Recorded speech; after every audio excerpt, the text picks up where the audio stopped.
السلام علیکم ورحمۃ اللہ وبرکاتہ۔ آج مجھے ایک ویڈیو دیکھ کر بہت ہی افسوس ہوا۔ میں نے سوچا کہ آپ حضرات کے سامنے اس بات کی وضاحت کر دوں کہ آج کل لوگوں کا طور طریقہ کیسا بدلتا جا رہا ہے۔ یہ دیکھیے آپ کے سامنے حضرت مولانا پیر ذوالفقار صاحب نقشبندی دامت برکاتہم العالیہ کی ویڈیو ہے۔ اس ویڈیو کو آپ خود ایک مرتبہ سماعت فرمائیں۔ اس ویڈیو کی لنک میں اپنے ڈسکرپشن میں دے دوں گا، اور یہاں آپ کو اس ویڈیو کا جو ٹائٹل ہے وہ بھی نظر آ رہا ہے۔ آپ اس کو سرچ کر کے بھی سن سکتے ہیں۔ آپ ایک مرتبہ اس کو سنیں، اس کے اندر کیا ایسی خرابی ہے کہ جس کی وجہ سے اس ویڈیو کو 10-12 لوگوں نے ڈس لائک کیا ہے۔ دیکھیے یہاں پر آپ کو نظر آ رہا ہے 12 آدمیوں نے اس کو ڈس لائک کیا ہے، ناپسند کیا ہے۔ کیا وجہ ہے؟ ہماری عادت ایسی بنتی جا رہی ہے کہ ہمارے مزاج کے مطابق کوئی بات نہ ہو فوراً ہم اس کو ڈس لائک کر دیتے ہیں۔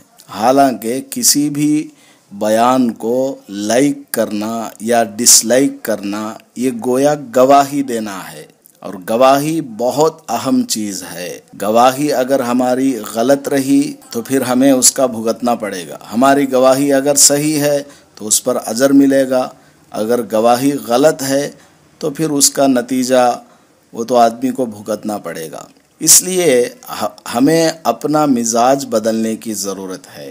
جو بیان ہم سنیں اس میں کوئی بات اگر ہمیں پسند نہ آئے تو مکمل ویڈیو پر ڈس لائک کا بٹن دبا دینا یہ صحیح طریقہ نہیں ہے۔ جو بات ہمیں سمجھ میں نہیں آئی پہلے علماء سے تحقیق کر لیں کہ ہمیں یہ بات سمجھ میں نہیں آئی ہے، ممکن ہے کہ ہماری سمجھ کا فرق ہو تو علماء کرام ہمیں رہنمائی فرمائیں گے، اس سے وہ ہمارا اشکال دور ہو جائے گا۔ لیکن اگر واقعتاً اس بیان میں کوئی غلطی ہے تو اس غلطی کی نشاندہی کامنٹ باکس میں کر دی جائے کہ اس بیان کے اندر یہ بات کہی گئی ہے اور علماء سے تحقیق کرنے پر معلوم ہوا کہ یہ بات غیر مناسب ہے یا صحیح نہیں ہے، یعنی مہذب انداز میں کامنٹس میں لکھ دیا جائے۔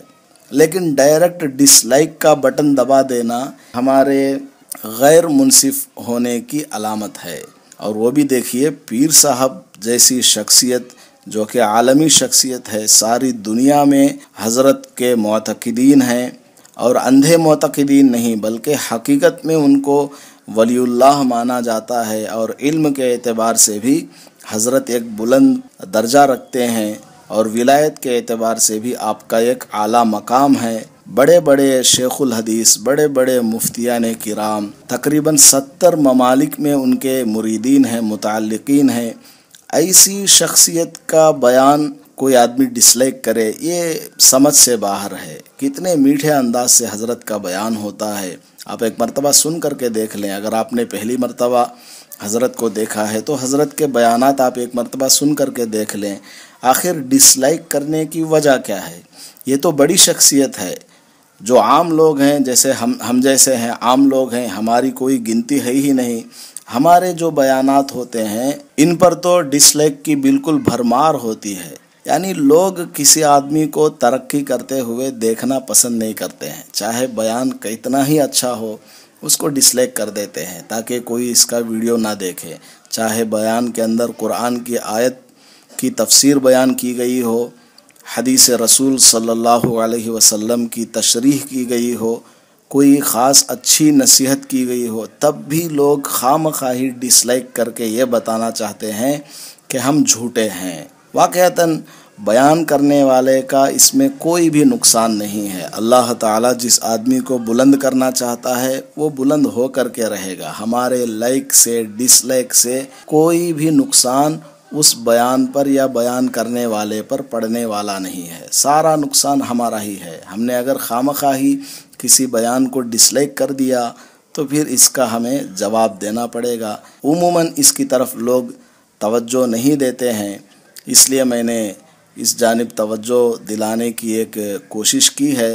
اگر آپ کو یہ بات پسند آئی ہے تو آپ دوسروں کو بھی بتائیں کہ دیکھو کسی بھی بیان کو ڈس لائک کرنے سے پہلے سوچ لو اور علماء کرام سے مشورہ ضرور لے لو. اور اگر آپ کو کچھ کرنا ہی نہیں ہے، بیان سن لیا، اگر آپ کو پسند نہیں آیا ہے کسی وجہ سے، تو ڈس لائک بھی نہ کریں، چھوڑ دیں. لائک نہ کریں، آپ ڈس لائک بھی نہ کریں، کیونکہ ممکن ہے کہ ہم نے جو سنا ہے بیان میں وہ صحیح ہو اور ہماری سمجھ کا فرق ہو. ایسا بہت ہوتا ہے، اس لیے اس میں احتیاط برتنے کی بہت ضرورت ہے.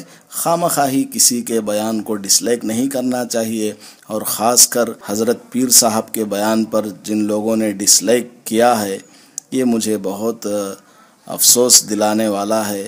مجھے تو بہت ہی زیادہ افسوس ہوا. اسی افسوس کی بنا پر میں نے یہ ویڈیو بنائی ہے. امید ہے کہ آپ حضرات کو بات سمجھ میں آ گئی ہوگی. اللہ پاک ہمیں عادلانہ اور منصفانہ فیصلے کرنے کی توفیق نصیب فرمائے. آمین. السلام علیکم ورحمۃ اللہ وبرکاتہ.